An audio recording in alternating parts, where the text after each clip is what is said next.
आकाशवाणी जम्मू के क्षेत्रीय समाचार एकांश द्वारा प्रस्तुत इस विशेष कार्यक्रम में आप सभी का स्वागत है। श्रोताओं, देश भर में मनाए जा रहे सेवा पर्व के अंतर्गत आकाशवाणी जम्मू का क्षेत्रीय समाचार एकांश विभिन्न विषयों पर 8 विशेष कार्यक्रम प्रस्तुत कर रहा है और आज ये 7वां कार्यक्रम पेश किया जा रहा है।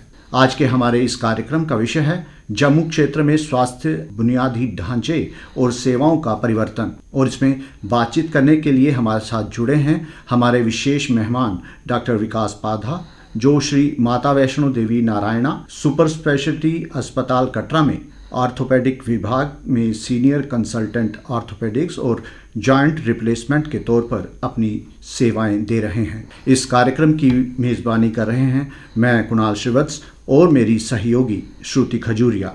सबसे पहले सर, आपका हमारे प्रोग्राम में बहुत बहुत स्वागत। डॉक्टर पादा, जम्मू कश्मीर के केंद्र शासित प्रदेश बनने के बाद हेल्थ सेक्टर में कितना विकास हुआ है? सबसे पहले आकाशवाणी के श्रोताओं को नमस्कार। आपका बहुत बहुत धन्यवाद कुणाल जी और श्रुति जी। बहुत ही आपने अच्छा प्रश्न किया है। धारा 370 जब निरस्त हुई और जम्मू कश्मीर का भी एक, मैं कह रहा हूँ कि रीबिल्डिंग शुरू हुई, यूनियन टेरिटरी बना दी गई 31 अक्टूबर 2019 को। उसके बाद से हमने ऑलमोस्ट हर एक सेक्टर में ट्रांसफॉर्मेशन देखी है जम्मू कश्मीर में, और मैं अपने आप को रिस्ट्रिक्ट रखूंगा सेहत विभाग जो हेल्थ, और उसमें हम मेडिकल एजुकेशन भी साथ ही देखेंगे। तो इसमें बहुत सी चेंजेस मैंने ऑब्जर्व की हैं हेल्थ सेक्टर में जम्मू कश्मीर में, और उसमें इम्पॉर्टेंट जो है हेल्थ सेक्टर में सबसे बड़ा जो गेम चेंजर है वो यहाँ पे आयुष्मान भारत योजना जो यहाँ लागू हुई थी। ऐसे तो अनाउंसमेंट इसकी 2018 में कर दी गई, लेकिन जो प्रॉपर यहाँ इम्प्लीमेंटेशन हुआ, क्योंकि ये केंद्र शासित प्रदेश बन गया और 370 के रहते यहाँ पे बहुत सारी रिस्ट्रिक्शंस होती इसको इम्प्लीमेंट करने में, बहुत से रोड ब्लॉक्स होते, लेकिन ये पूरा का पूरा योजना यहाँ पे स्मूथली और कंप्लीटली लागू किया गया। और जम्मू कश्मीर केंद्र शासित प्रदेश ही एक ऐसा क्षेत्र है पूरे भारत में जहाँ पे इसको यूनिवर्सली अप्लाई किया गया, irrespective of economic status. Below poverty line लोग भी इसमें कवर्ड हैं और अबव पॉवर्टी लाइन भी इसमें कवर्ड हैं। तो इसके कारण जो है यहाँ पे बहुत सी ट्रांसफॉर्मेशंस देखी गई हेल्थ केयर सेक्टर में। एक तो सरकारी सेक्टर में तो चेंजेस आई ही आई, लेकिन ये जो प्राइवेट सेक्टर था जम्मू कश्मीर का, प्राइवेट हॉस्पिटल्स यहाँ के 228 हॉस्पिटल्स यहाँ पे एम्पैनल्ड हैं आयुष्मान भारत योजना के अंतर्गत, और 28,000 के लगभग पूरे भारत में। जिसके पास भी गोल्डन कार्ड है आयुष्मान भारत का, 5 लाख का पर family per year treatment free दिया जाता है इसमें। और उसके कारण जो है हमारे गरीबों के लिए प्राइवेट हॉस्पिटल्स के द्वार, कारपोरेट हॉस्पिटल्स के जैसे नारायणा हॉस्पिटल कटरा है, यहाँ पे पोअरेस्ट ऑफ द पोअर आके गोल्डन कार्ड के साथ इलाज करवा रहा है। मुझे लगता है कि सबसे बड़ा बेसिक परिवर्तन यहाँ पे ये आया है कि असेसिबिलिटी हमारे पेशेंट्स की इर्रेस्पेक्टिव ऑफ इकोनॉमिक स्टेटस बढ़िया से बढ़िया प्राइवेट फैसिलिटी के लिए भी खुल गई। गवर्नमेंट सेक्टर्स में तो इंप्रूवमेंट आई ही आई है, प्राइवेट सेक्टर का खुलना ये एक बहुत बड़ा मुझे लगा है कि परिवर्तन देखने को मिला है। बाकी मेडिकल एजुकेशन की मैं बात करूंगा। जब 370 था यहाँ पे 35 से था, तो यहाँ पे सिर्फ 4 मेडिकल कॉलेजेस थे जम्मू कश्मीर में सरकारी क्षेत्र में। अब वो नंबर बढ़ के 3 गुना से भी ज्यादा हो गया है। आज की डेट में यहाँ पे 14 मेडिकल कॉलेजेस हैं, और उसमें सरकारी मेडिकल कॉलेजेस के अलावा 2 all India institute of medical sciences जो जम्मू में विजयपुर है, ये तो फंक्शनल हो गया है, और एम्स अवंतीपुरा इस साल फंक्शनल हो जाएगा। और इसके अलावा जो है एक लेटेस्ट जो है हमारे ही Narayana hospital Shri Mata Vaishno Devi shrine board ने Shri Mata Vaishno Devi institute of medical excellence इसी वर्ष से स्टार्ट हो रहा है। तो इसमें भी अभूतपूर्व परिवर्तन, एक ट्रांसफॉर्मेशन मुझे मेडिकल एजुकेशन सेक्टर में देखने को मिले। जहां पहले लगभग 500 के लगभग जो स्टूडेंट्स थे वो एमबीबीएस में एडमिशन लेते थे पर ईयर, अब वो संख्या ऑलमोस्ट 3 गुना जाके 1400 के लगभग वो संख्या हो गई है। और अभी सितंबर 2025 में ही 195 सीटों की बढ़त हुई है इसमें। तो इसके कारण जो है एक डॉक्टर्स की जो प्रोडक्शन है वो भी बढ़ रही है। उसके साथ साथ जब ये चीज होती है तो हमें मैन पावर भी अच्छी मिलती है मेडिकल कॉलेजेस में काम करने के लिए, तो उससे भी लोगों को काफी फायदा हो रहा है। तो ये बेसिक 2 चीजें मैं शुरू में गिनाना चाहूंगा जिन्होंने बहुत ज्यादा परिवर्तन लाया है हेल्थ केयर में भी और मेडिकल एजुकेशन में भी जम्मू कश्मीर में। जैसा कि आपने बताया कि एम्स विजयपुर जो कि फंक्शनल है और अवंतीपुरा वाला जो एम्स है वो भी इस साल के अंत तक शुरू हो जाएगा। और इन 2 एम्स के यहाँ शुरू होने से क्या आप मानते हैं कि जो टेरिशरी सेक्टर है हमारे हेल्थ सेक्टर का, उसमें वृद्धि होगी, बढ़ावा मिलेगा, और ये चीज़ें जो हैं ये धारा 370 के हटने के बाद ही पॉसिबल हो पाई हैं? बिल्कुल, मैं आपकी बात से पूरी तरह सहमत हूं, क्योंकि एम्स विजयपुर और एम्स अवंतीपुरा जो 2 सैंक्शन हुए थे जम्मू कश्मीर के लिए, और मुझे लगता है किसी भी यूनियन टेरिटरी या राज्य में ये पहला ही ऐसा इंस्टांस है जहां पे 2 एम्स आए थे। तो एम्स जम्मू तो फंक्शन हो गया, क्योंकि जम्मू की खास करके मैं बात करूं, यहाँ पे टर्शरी हेल्थ केयर सिर्फ एक मेडिकल कॉलेज जम्मू और सुपर स्पेशलिटी हॉस्पिटल जम्मू पे ही निर्भर था। और 2016 के बाद श्राइन बोर्ड के एफर्ट से जो नारायणा हॉस्पिटल कटरा आया, उसने भी टर्शरी हेल्थ केयर को कैटर करने की कोशिश की। लेकिन जिस हिसाब से 10 डिस्ट्रिक्ट्स हैं जम्मू के और सुदूर एरियाज हैं, जैसे डोडा, किश्तवाड़, पुंछ, राजौरी, रामबन, रियासी, ये हिली डिस्ट्रिक्ट्स हैं, दूर दराज के एरियाज हैं, उनको कैटर करने के लिए ये भी ओवरबर्डन्ड थे। तो एम्स जम्मू का, खासकर जम्मू संभाग में खोलना टर्शरी और क्वाटरनरी केयर, उससे भी एक स्टेप ऊपर जाऊंगा, क्योंकि all India institute of medical sciences Vijaypur Jammu, ये बहुत ही अच्छा इंफ्रास्ट्रक्चर है इसमें, और बहुत ऐसी फैसिलिटीज़ हैं। मुझे लगता है कि एम्स न्यू दिल्ली के बाद कहीं अगर भारत में कोई एम्स इस लेवल का एस्टेब्लिश हुआ तो वो एम्स जम्मू विजयपुर में है। जी बिल्कुल।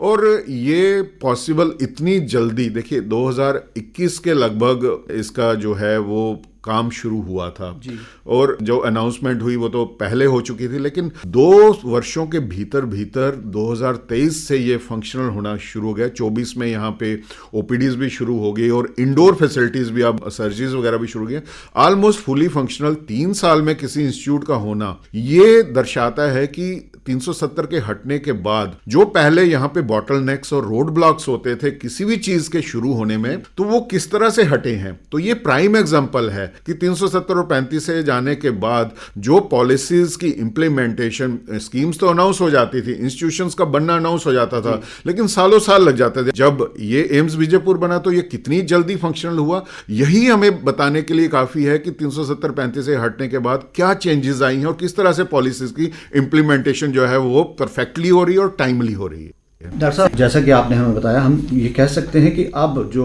हमारे जम्मू कश्मीर का स्वास्थ्य ढांचा है वो देश के अन्य हिस्सों की तरह काम कर रहा है, कदम ताल कर रहा है। बिल्कुल। अब जो इम्प्रूवमेंट जिस तरीके से पिछले 6 वर्षों में आई है, और इसमें मैं और चीज़ें भी गिनाऊंगा यहाँ पे हेल्थ केयर में जो एक रिवोल्यूशनरी स्टेप्स, जैसे आयुष्मान के तहत ही यहाँ पे वेलनेस सेंटर्स बनाए गए हैं, और आयुष्मान भारत डिजिटल मिशन, खासकर जम्मू की मैं बात करूँ, एक ई संजीवनी योजना जो यहाँ पे लागू हुई है, जिसमें टेलीमेडिसिन के थ्रू दूर दराज के एरियाज के लोगों को कैटर किया जा रहा है, हेल्थ केयर प्रोवाइड की जा रही है, और मोबाइल वैन्स भी प्रोवाइड की जा रही हैं, जैसे डोडा, किश्तवाड़ के एरियाज में प्रोवाइड की गई हैं। इस तरह के स्टेप्स से टेक्नोलॉजी का जो यूज किया जा रहा है पेशेंट के वेलफेयर के लिए, पेशेंट के ट्रीटमेंट के लिए, वो भी एक बहुत ही सराहनीय कदम है, और जम्मू कश्मीर में इसको लागू किया गया है। उससे जो है वो असेसिबिलिटी हेल्थ केयर की, जैसे एक टर्शरी केयर इंस्टीट्यूट जैसे एम्स से ही कनेक्ट करा दें अब डोडा, किश्तवाड़ के दूर दराज के एरिया को, तो उनको कितनी सुविधा होगी। कोई ट्रीटमेंट जो पेशेंट यहां भी नहीं पहुंच पा रहा है वो वहां घर बैठे उसको ट्रीटमेंट मिल पाएगा। ये एक बहुत बड़ा परिवर्तन है। और जन औषधि केंद्र यहां पे खोले गए हैं, जो है सस्ती दवाइयां मिल रही हैं। इसके अलावा डायलिसिस सेंटर्स डिस्ट्रिक्ट हेडक्वार्टर्स में, प्रधानमंत्री डायलिसिस एक योजना है जहां पे हर डिस्ट्रिक्ट हेडक्वार्टर पे, क्योंकि किडनी के पेशेंट्स जो हैं डायलिसिस की रिक्वायरमेंट बढ़ती जा रही है, डिस्ट्रिक्ट हेडक्वार्टर्स में प्रोवाइड की जा रही है। ये भी एक अच्छा स्टेप लिया गया है, और मुझे यही देख के लग रहा है कि एट पार, जैसे आपने बात की कि बाकी एरियाज हैं देश के, क्योंकि जम्मू कश्मीर कहीं ना कहीं टेररिज्म के कारण पिछड़ा, यहाँ पे जो हालात रहे खासकर 1990 के बाद, तो हम पीछे धकेल दिए गए। तो इसको मुझे लगता है 2019 के बाद एक एक्सेलरेशन मिला है, इंप्रूवमेंट। बिल्कुल। और ये एट पार आ रहा है। अब मैं ये नहीं कहूंगा कि आ चुका है या पूरी तरह हम एट पार हैं, लेकिन एक हम उस दिशा में बढ़ रहे हैं कि हमारा हेल्थ केयर का सिस्टम और कहीं भी देश के किसी अच्छे उन्नत एरिया के साथ अगर कंपैरिजन में आए तो वो हमें दिखेगा इसका एट पार, और इसमें दिख भी रहा है हमें चेंजेस। इन्फेंट मॉर्टेलिटी रेट एक बहुत ही इंपॉर्टेंट इंडिकेटर है, ये 16.3 आ चुका है, ये 16 पॉइंट नीचे आया है, ये और इंप्रूव हुआ है। अंडर 5 मॉर्टेलिटी रेट 18.5 पहुंच चुका है, जो 19 पॉइंट और इंप्रूव हुआ है। सेक्स रेशियो जो एट बर्थ थी वो 923 से बढ़ के 976 हो गई है, ये बहुत अच्छी इंप्रूवमेंट है। एंटीनेटल चेकअप का रेट है वो 76% से बढ़ के 86% हो गया है। और इंस्टीट्यूशनल डिलीवरीज जो यहाँ पे बर्थ्स होती थी वो पहले 85% होती थी, अब 92% हो गई हैं। जो इम्यूनाइजेशन हो रही है बच्चों की 12 से 23 मंथ्स के एज ग्रुप में, वो अब 96.5% तक इंक्रीज हो गई है, हाईएस्ट है कंट्री में। ये पैरामीटर्स दर्शाते हैं हम कहां जा रहे हैं। और जो लाइफ एक्सपेक्टेंसी, लास्ट में ये नॉट लीस्ट, कि जो पहले होती थी 69 ईयर्स, अब वो 74 ईयर्स पहुंच चुकी है, और ये हाईएस्ट है in the country after Kerala and Delhi. Kerala और दिल्ली के बाद जम्मू कश्मीर में लाइफ एक्सपेक्टेंसी हाईएस्ट है, 74 ईयर्स। ये दर्शाते हैं कि हमारे जो हेल्थ केयर का जो इंप्रूवमेंट हो रही है उसका इंपैक्ट ऑन ग्राउंड भी दिख रहा है। ये सिर्फ हम ऐसे बातें नहीं कर रहे, फैक्ट्स फिगर्स इसकी ओर दर्शा रहे हैं। सर, आपने कहा कि प्राइवेट सेक्टर जैसे आयुष्मान भारत में आज जितने हॉस्पिटल्स हैं वो भी उसको एक्सेप्ट करते हैं। हेल्थ सेक्टर में प्राइवेट प्लेयर्स की भूमिका को आप कैसे देखते हैं? कौन से गैर सरकारी हेल्थ इंस्टीट्यूशन और हॉस्पिटल्स के संदर्भ में कितना विकास हुआ और लोगों को इनसे कितना लाभ हुआ? बहुत ही अच्छा प्रश्न किया, क्योंकि प्राइवेट सेक्टर यहाँ पे अंडर डेवलप्ड था, क्योंकि 370-35 के कारण यहाँ पे बाहर के जो प्राइवेट प्लेयर्स थे वो यहाँ ज़मीन नहीं ले सकते थे। ये बहुत बड़ा एक रिस्ट्रिक्शन खत्म हुआ, क्योंकि अब कोई भी आके यहाँ पे अपना प्राइवेट सेक्टर में हॉस्पिटल स्टार्ट कर सकते हैं। और उसका प्राइम एग्जांपल मैं आपको बताऊंगा कि कश्मीर में टेररिज्म का साया रहा है, जहाँ पे वहाँ की बात करूँ कि वहाँ पे पारस ग्रुप ऑफ हॉस्पिटल्स ने एक मल्टी स्पेशलिटी हॉस्पिटल श्रीनगर में बनाया। अमनदीप ग्रुप ऑफ हॉस्पिटल्स ने वहाँ पे एक मल्टी स्पेशलिटी हॉस्पिटल एस्टेब्लिश किया है। एक अभी ही लेटेस्ट इसी मंथ एक वहां पे आई हॉस्पिटल, एक अग्रवाल्स आई हॉस्पिटल खुला है, एक अच्छी चेन है वो आई हॉस्पिटल्स की। उसके अलावा एक प्राइवेट मेडिकल कॉलेज कश्मीर में बन रहा है। जम्मू में यहाँ पे अपोलो हॉस्पिटल साथ MOU साइन हुआ था हमारी सरकार का, और कुछ ग्राउंड वर्क चल रहा है उसका भी। तो ये पहले पॉसिबल नहीं था। अब इतने हॉस्पिटल्स यहाँ एस्टेब्लिश हुए और टर्शरी केयर डेफिनेटली इंप्रूव हुई है।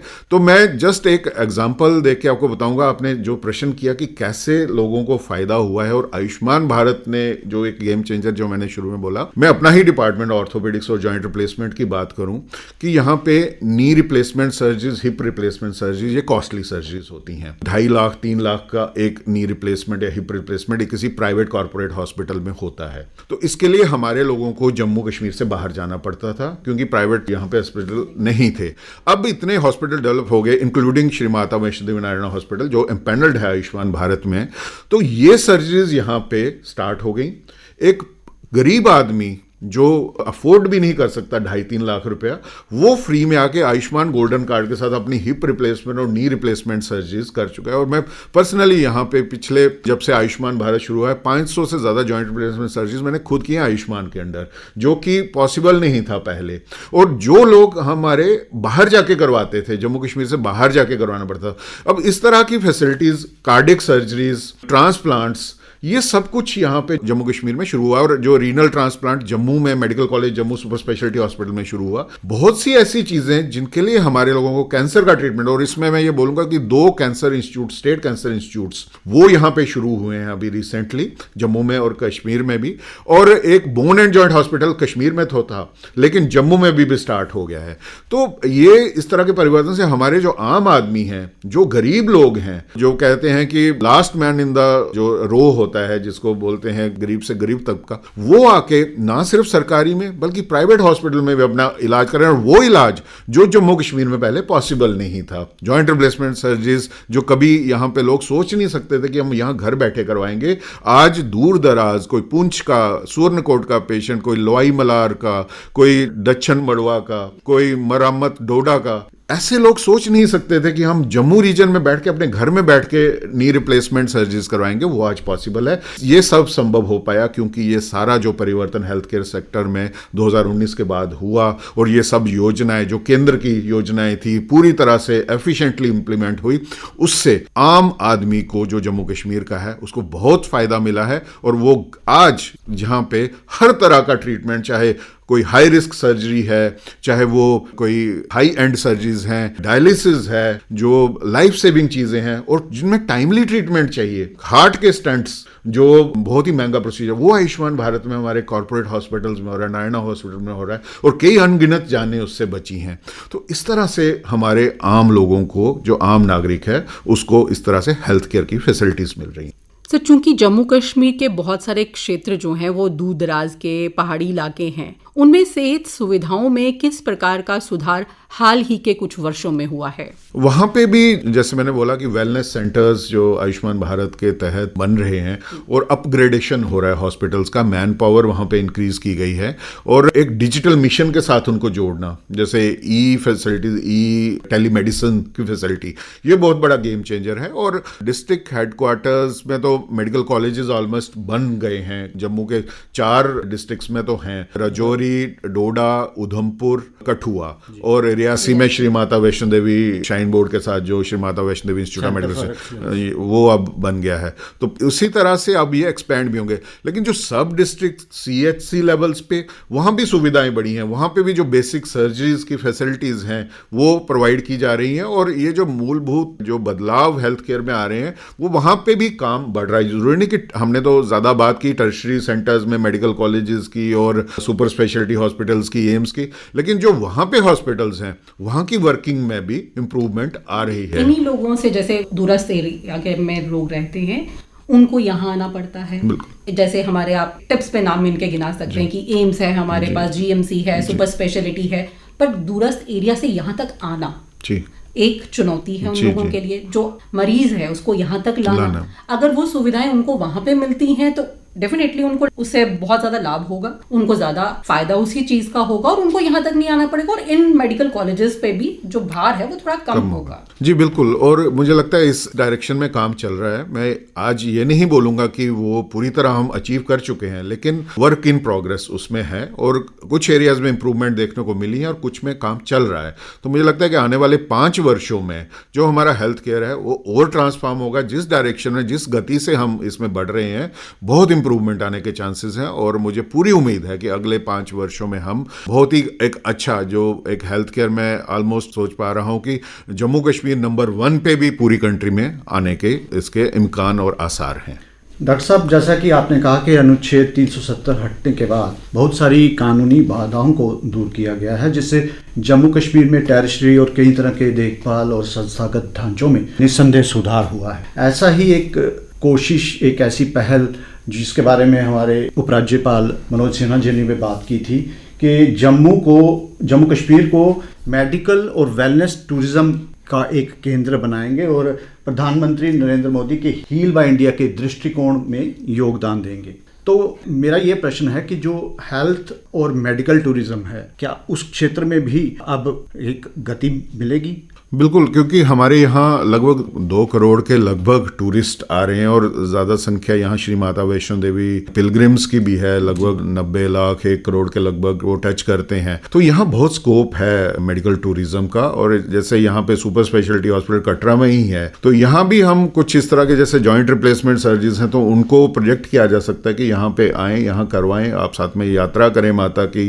कश्मीर में इतनी सुंदर जगह, वहाँ पे वो 7 दिन आएँ, अपने इलेक्टिव प्रोसीजर्स कराएं, साथ में सुंदरता का भी आनंद लें, उनके घर वाले घूमे फिरें और पेशेंट भी ठीक होके वापस जाए और सैर करके जाए। तो यहाँ पे ये एक अनएक्सप्लोर्ड टेरिटरी है मेडिकल टूरिज्म, यहाँ पे अभी तक डेवलप नहीं हो पाई जिस तरीके से हो सकती थी। और माननीय उपराज्यपाल श्री मनोज सिन्हा जी की ये विजन है, उन्होंने बिल्कुल सही कहा है कि ये एक अनएक्सप्लोर्ड एरिया है जहाँ पे hill in India Jammu Kashmir में एक, मुझे लगता है ऐसे लेवल पे जाएगा कि पूरे देश, बिल्कुल बहुत पोटेंशियल है और ये पूरे देश को रास्ता दिखाएगा कि यहाँ जिस तरीके से हम मेडिकल टूरिज्म को डेवलप कर पाएंगे तो बाकियों के लिए ये एग्जांपल सेट कर सकता है। जरूर ये एक अनएक्सप्लोर्ड एरिया है जिसमें आगे चलना चाहिए और बहुत पॉसिबिलिटी है जम्मू रीजन में भी और कश्मीर और कोशिशें जारी हैं, सरकार की तरफ से इस तरह के प्रयास जारी हैं कि इस जो हेल्थ और मेडिकल टूरिज्म को जम्मू कश्मीर में भी बढ़ावा दिया जाए। बिल्कुल, मैं एग्री करता हूँ। सर, आपने कहा कि जो हमारी शिशु मृत्यु दर है वो कम हुई है, जो गर्भवती महिलाएं हैं उनकी सेहत में सुधार हुआ है, तो ऐसे में आशा वर्कर्स की भूमिका को आप कैसे देखते हैं, खासकर महिलाओं और बच्चों को लेकर? बिल्कुल, बहुत अच्छा प्रश्न किया आपने। देखिए, हमारे जैसे देश है, जिस हिसाब से जनसंख्या है, डॉक्टर पॉपुलेशन रेशो या health care worker population ratio जो है वो एज पर WHO स्टैंडर्ड्स अभी हम अचीव नहीं कर पा रहे हैं। यही कारण है कि हम मेडिकल कॉलेज की संख्या बढ़ा रहे हैं, डॉक्टर्स की संख्या बढ़ा रहे हैं, ताकि उस रेशो को अचीव किया जाए। और इसमें आशा वर्कर्स जैसे जो हमारा एक सिस्टम है, वो डॉक्टर्स और हेल्थ केयर वर्कर्स की एक्सटेंडेड आर्म की तरह काम करते हैं। जहां डॉक्टर्स और हेल्थ केयर वर्कर्स नहीं पहुंच पाते हैं, वहां पे आशा वर्कर्स जो हैं वो एक लिंक का काम करती हैं पेशेंट और हेल्थ केयर सिस्टम के बीच में, और इनका बहुत इंपॉर्टेंट रोल है। और इनके ही जो एफर्ट्स हैं, मुझे लगता है कि उसकी वजह से जो मैंने पैरामीटर गिनाए कि इतनी इंप्रूवमेंट हुई है, तो ये ग्राउंड पे दिख भी रहा है। तो ये बहुत ही इंपॉर्टेंट रोल प्ले करती हैं, और इनकी ट्रेनिंग, इनको पार्ट ऑफ सिस्टम बनाना, इनको रिनोमिनेशन देना, और इनकी फैमिलीज को भी, आयुष्मान भारत तो यूनिवर्सल है, तो इनको भी इंक्लूड किया गया है, इनको भी हेल्थ बेनिफिट्स मिल रहे हैं, इनको भी इंसेंटिवाइज किया जा रहा है। तो मुझे लगता है कि यही चीज है कि हमें जो शिशु दर में जो हमारी इंप्रूवमेंट आई, इंस्टीट्यूशनल डिलीवरीज का रेट बढ़ा है, और लाइफ एक्सपेक्टेंसी जो ओवरऑल बढ़ी है, तो मुझे लगता है इन सब का बहुत इंपॉर्टेंट रोल प्ले कर रही है, और इनका आगे भी बहुत इंपॉर्टेंट रोल रहने वाला है। सर, हॉस्पिटल्स में एलोपैथी के साथ साथ आयुष मंत्रालय के तहत आने वाली सारी पद्धतियों की ओर भी ध्यान दिया जा रहा है, तो मेन स्ट्रीम मेडिकल सिस्टम के साथ उपयोग में लाने के प्रयास भी किए जा रहे हैं। इससे लोगों को कितना फायदा हो रहा है, या इससे लोगों को लाभ हो, इसके लिए क्या क्या जतन किए जा रहे हैं? देखिए, सबसे इंपॉर्टेंट है, बीमारियों का इलाज तो करते ही हैं हम, लेकिन बीमारियों का prevention is better than cure, तो वो मुझे लगता है कि वो बहुत ही इंपॉर्टेंट चीज़ है। और ये जो आयुष मंत्रालय के थ्रू और हमारे प्रधानमंत्री जी का भी जो फोकस है कि बीमारी तक पहुंचने नहीं देना, अपने आप को स्वस्थ रखना, और उसकी डायरेक्शन में, जिसको हम इंटीग्रेटेड मेडिसिन बोलते हैं, इररिस्पेक्टिव ऑफ पैथी, जो हम कोऑर्डिनेट तरीके से अलग अलग पैथीज के साथ हम अपने पेशेंट्स को डील करें। और प्रिवेंटिव एस्पेक्ट पे, जैसे वर्ल्ड योगा डे पे भी फोकस है, हेल्दी लाइफस्टाइल पे फोकस। अब आजकल प्रधानमंत्री का है कि जो ऑयल है, ताकि हम मोटापे को, ओबेसिटी के खिलाफ उन्होंने मुहिम छेड़ी है, क्योंकि ओबेसिटी की वजह से हार्ट डिजीजेज और डायबिटीज ये सब इसकी वजह से बढ़ रही हैं। तो इन चीज़ों पे फोकस, मुझे लगता है आयुष मंत्रालय पे फोकस देने से इन सबको इम्पेटस मिला है, और ये ज़रूरी है, एक अच्छा कदम है, और इस पे फोकस जाना चाहिए। जम्मू कश्मीर में भी इस पे फोकस आया है, और जगह जगह पे मैं देखता हूँ कि आयुष मंत्रालय द्वारा कुछ कैंप्स, एक्टिविटीज़, अवेयरनेस कैंपेन्स होती हैं। आयुर्वेदिक कॉलेज जम्मू में आ चुका है, एक होम्योपैथिक कॉलेज कठुआ में खुला है। तो ये सिर्फ एलोपैथी पे ही थर्स्ट नहीं है, बाकी पैथीज को भी, इंक्लूडिंग योगा, उनको फोकस किया जा रहा है, क्योंकि अल्टीमेट एम है हमारा, हमारे नागरिक जो है स्वस्थ रहने चाहिए। वो किस पैथी में रहते हैं, किस सिस्टम में रहते हैं, वो मैटर नहीं करता, और जो भी बेस्ट है हमारा हर एक सिस्टम में, उसको हम कोऑर्डिनेट तरीके से अपने जनता तक पहुंचाएं। तो मुझे लगता है ये बहुत ही अच्छा स्टेप है, और आगे भी ये और होगा इम्प्लीमेंट, और एफिशिएंटली इम्प्लीमेंट होगा, और इस डायरेक्शन में कदम जारी हैं। डॉक्टर साहब, जैसे कि आपने हमें बताया कि पिछले 6 वर्षों में लक्षित निवेश यानी टारगेटेड इन्वेस्टमेंट और नीतिगत सुधारों के कारण स्वास्थ्य सेवा में अब तक काफ़ी सुधार हुआ है। आप क्या देखते हैं आने वाले दिनों में इसमें और कितना अधिक विकास हो सकता है? इसमें देखिए, प्राइवेट प्लेयर्स जितने यहाँ पे आ सकते हैं, अभी तक उस हिसाब का इन्वेस्टमेंट नहीं हो, खासकर जम्मू रीजन में। कश्मीर में मैंने आपको 3 उदाहरण दे दिए, एक प्राइवेट मेडिकल कॉलेज भी बन रहा है, उस हिसाब से जम्मू रीजन में नहीं हुआ है अभी तक। एक MOU साइन हुआ था 2021 में अपोलो हॉस्पिटल के साथ, वो भी अभी ग्राउंड पे उतर नहीं पाया है। तो मुझे लगता है जम्मू संभाग में इसकी ज़्यादा ज़रूरत भी है, और मुझे लगता है एफर्ट्स की भी ज़रूरत है, क्योंकि जम्मू रीजन का जो टेरेन है वो ज़्यादा डिफिकल्ट है।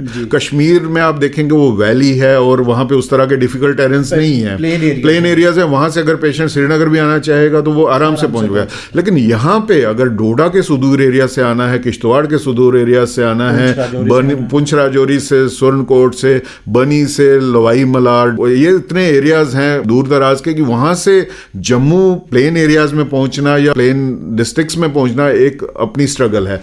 मुझे लगता है यहाँ पे ये फोकस करने की जरूरत है, और ना सिर्फ जम्मू सिटी में ये फोकस किया जाए। मेरा ये मानना है कि जो हमारे डिस्ट्रिक्ट हेडक्वार्टर्स है, वहां पे इस तरह के प्राइवेट प्लेयर्स को लाने की कोशिश की जाए, पहल की जाए, और ये अभी संभावनाएं हैं। ये पूरी तरह अभी यहाँ पे लागू नहीं हो पाया, और मुझे लगता है जम्मू संभाग पे और फोकस जाना, बिल्कुल फोकस जाना चाहिए अगले 5 वर्षों में, और ये इंप्रूवमेंट का बहुत स्कोप है यहाँ पे। जी सर, हम उम्मीद करते हैं कि हेल्थ सेक्टर जितनी तेजी से आगे बढ़ रहा है, ये उससे भी ज्यादा रफ्तार से आगे बढ़े, और लोगों को बहुत सारी सेहत सुविधाएं जो हैं उनके घर के बिल्कुल पास मिले, ताकि उनको दूर तक ना जाना पड़े। आप हमारे स्टूडियोज में आए, हमारे श्रोताओं को इतनी ढेर सारी और मूल्यवान जानकारी दी, उसके लिए आपका बहुत बहुत धन्यवाद। धन्यवाद।